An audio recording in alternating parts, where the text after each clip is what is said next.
আমি যদি এই মুহূর্তে মারা যাই গো, তাহলে তুমি এবং নবীজি আমার জানাজায় অংশগ্রহণ করবে কিনা? কন্যা সুবহানাল্লাহ।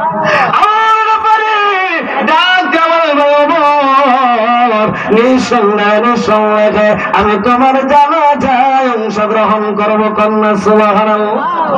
এতে বোঝা গেল, কারণ আল্লাহ পাক রব্বুল আলামিন যখন মুনাফিকের লিস্ট আল্লাহ পাক রব্বুল আলামিন যখন নবীজির কাছে পাঠিয়েছিলেন গো, এই অবস্থাতে আল্লাহ পাক রব্বুল আলামিন ঘোষণা দিয়েছেন, ইয়া রাসূলুল্লাহ, ইয়া হাবিবাল্লাহ, ওগো আমার বন্ধু, আজ থেকে তুমি কোন মুনাফিকের জানাজায় অংশগ্রহণ করবে না এবং কোন মুনাফিকের জন্য তুমি দোয়া করবে না। কন্যা সুবহানাল্লাহ। যে তুমি যদি আমার জানাজায় অংশগ্রহণ করবেন, তাহলে বোঝা গেল মুনাফিকের লিস্টে আমার নাম নাই। কন্যা সুবহানাল্লাহ।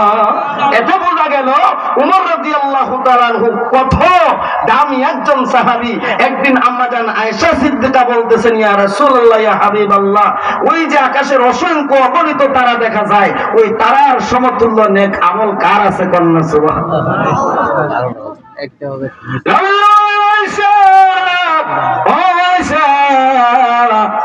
ওই আকাশের নক্ষত্রের সমতুল্য নেক আমল হলো আমার সাহাবী হযরত ওমর রাদিয়াল্লাহু তাআলা আনহুর। কন্যা সুবহানাল্লাহ।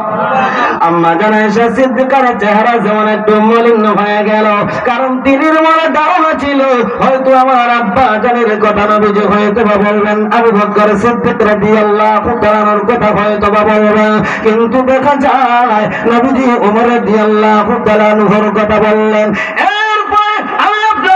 জিজ্ঞাসা করি, আকাশের অসংখ্য অগণিত তারার সমতুল্য নেক যদি একজন মানুষের হয়, এই মানুষ কি কোনদিন জাহান্নামে যাওয়া সম্ভব নাকি? কথা বলেন, কথা বলেন, সম্ভব নাকি?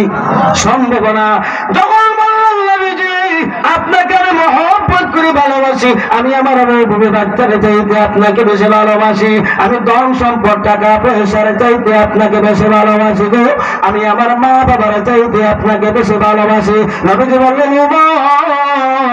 তোমার ঈমান এখন পর্যন্ত কামিল হয় নাই। ইয়া রাসূলুল্লাহ, নবীর কদমে ওমর লুটিয়ে গেলেন, লুটিয়ে পড়লেন আর বললেন, ইয়া রাসূলুল্লাহ, কদমে ক্ষমা করে দাও, হয়তো আমার কোনো একটা ভুল হয়ে গেছে। নবীজি বলেন, হ্যাঁ ওমর, মানুষের যখন ক্যান্সার হয়ে যায়, মানুষ যখন মহামারীতে যখন আক্রান্ত হয়ে যায়, তখন তার কাছে যদি নিয়ে তুলে ধরা হয় তোমার সম্পত্তির দলিল, এই যে তুমি যদি বাঁচতে চাও এই পুরা সম্পত্তি বিক্রি করতে হবে, কাগজে সাইন দিয়ে দেয়, সম্পদ গেলে চলে যাক, আমার প্রাণের মায়া আমার কাছে বেশি। যখন দরিয়ার মধ্যে কোনো একটা জাহাজ ডুবে যায়, আর যখন একটা মহিলার কোলে একটা আপনার মাসুম দুধের বাচ্চা থাকে, মহিলা এতক্ষণ পর্যন্ত ওই দুধের বাচ্চাটারে বাঁচাইবার চেষ্টা করে, যতক্ষণ পর্যন্ত নিজে বাইসা থাকে, যখন নিজে কোনোভাবে বাঁচতে পারবে না, তখন তার নিজের বাচ্চাটাও তার পায়ের নিচে রাইখা নিজের প্রাণ বাঁচাইতে চায়। কি গণ ঠিক কিনা? কথা বলেন, ঠিক কিনা?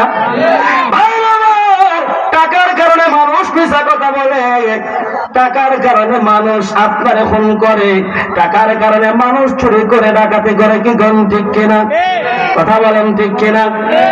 ভাইরা আমার, বন্ধুরা আমার, এবার নবীজি বলেন, টাকার জন্য মানুষ যদিও করে, কিন্তু তার প্রাণ বাঁচাইবার সময় সে তার সমস্ত টাকা পর্যন্ত দিয়ে দিতে চায়, তবে তার প্রাণ বাঁচাইতে চায়।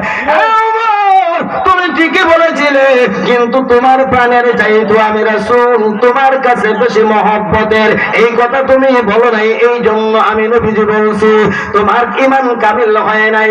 এই মুহূর্তে যদি ওমর তুমি দুনিয়া থেকে মৃত্যুবরণ করো, তুমি জান্নাতে যাবে দূরের কথা, জান্নাতের গন্ধ পাবে না। যদি তুমি তাড়াতাড়ি তওবা করো, যদি তাড়াতাড়ি তুমি তোমার নিয়তকে পরিবর্তন না করো।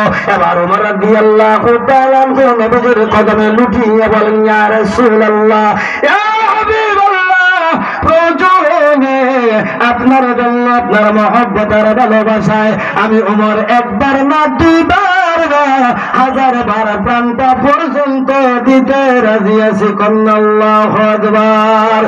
ইয়া রাসূলুল্লাহ, ইয়া হাবিবাল্লাহ, ইয়া রাসূলুল্লাহ।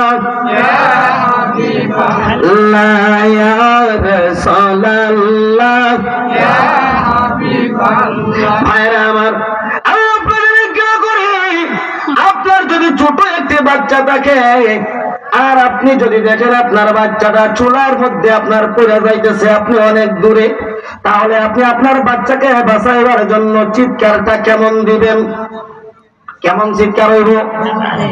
আমার কথা বুঝেননি? আপনারা কি তা আমার সিলেটি মাত বুঝরান কিছু বুঝুন? যদি তৈলে মাতটা আমার নাইলে বাদ দিলাইতাম, তৈলে একটু কইয়েন, কথা কইয়েন আমার লাগে, কইবানি আপনারা ইনশাআল্লাহ। ভাইরা আমার, বউরা আমার, রাসূল করিম সাল্লাল্লাহু আলাইহি ওয়াসাল্লাম সাহাবা আজমাইন সম্পর্কে হাদিস ঘোষণা করেছেন, আসহাবিকান নুজুম বিআইনিহিম ইক্তাদাইতুম ইহতাদাইতুম। পৃথিবীর উম্মতেরা, তোমরা যদি হায়াতের রাস্তা কখনো ভুলে যাও, তোমরা যদি মনে করো যে ইহদিনাস সিরাতাল মুস্তাকিম, সিরাতে মুস্তাকিমের রাস্তাটা কোনটি, কোন দলটা সুন্নি নাকি ওয়াহাবি, কোনটা সঠিক রাস্তা, যদি